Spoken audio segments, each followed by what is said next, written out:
the 1800s, Gregor Mendel, an Austrian monk, set the foundations for genetics by experimenting with nearly 30,000 pea plants. Why did he choose pea plants? Was he a vegetarian? Great question. He chose pea plants because they were true breeding and showed discontinuous variation, meaning traits like flower color were either violet or white, not a blend.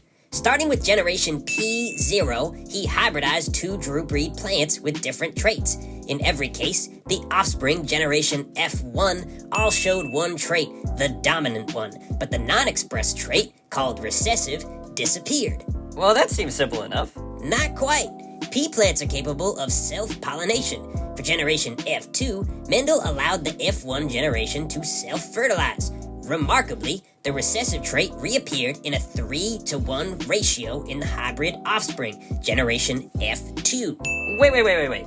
So even though 100% of the F1 generation was violet, 25% of the F2 generation was white? That's right. Because the recessive trait, in this case white flowers, reappeared in generation F2, Mendel knew that inheritance wasn't a blend. It was predictable.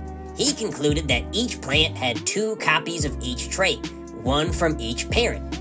Now, after observing consistent 3-to-1 ratios in F2 offspring, Mendel turned to math.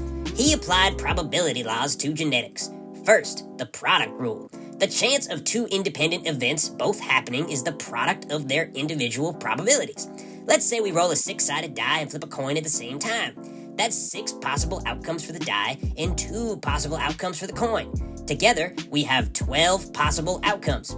Second, the sum rule. The chance of one of multiple outcomes happening is the sum of their individual probabilities. For example, in a dihybrid cross, traits like seed color and shape behaved independently, each showing a ratio of 3-to-1, leading to a 9-to-3 to 3-to-1 distribution in F2. Wow, so it's all just math?